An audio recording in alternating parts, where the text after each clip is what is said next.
For years, international headlines have described the Delta through a single word: militancy. Niger Delta struggle where we start together. Make we defend our resources.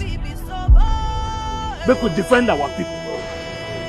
Imagine a land flowing with oil, a land that powers an entire nation, yet the people living there remain surrounded by poverty, pollution and conflict. From the silent mangrove forest of the dangerous waterways of the Niger Delta, a new Nollywood movie is about to uncover the story many people have heard about, but few truly understand. The movie is called The Creek, and it promises to dive deep into the origin of one of the Nigeria's most controversial struggles. But what exactly happened to the Niger Delta? Why did armed groups rise from the creeks? And what secrets will this movie reveal? Stay with me because this story goes beyond entertainment. The Creek is a Nollywood film that explores the history, struggle, and transformation of the Niger Delta region of Nigeria. The Niger Delta is one of the most oil-rich regions in Africa. Nigerians earn billions of dollars from crude oil extracted from this area, but the people living there have long complained about something else: environmental destruction and economic neglect. For decades, oil spills, gas flaring, and pollution have damaged rivers,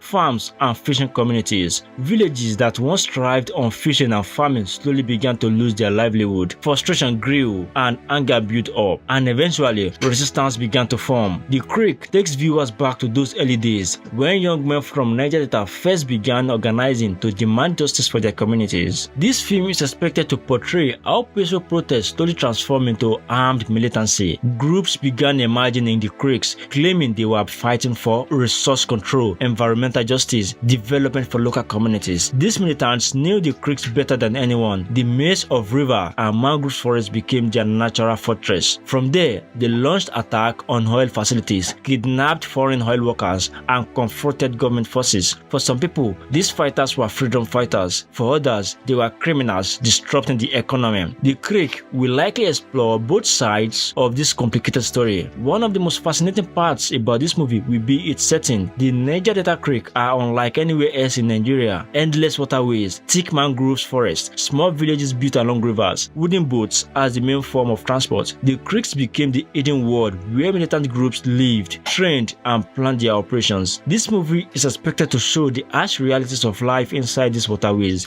including survival, loyalty, betrayal, and the constant presence of danger. But the story of Niger Delta didn't stop the militancy. Over time, many things changed. The Nigerian government introduced amnesty programs to encourage militants to surrender their weapons. Some former fighters became security contractors, political figures, and even community leaders. However,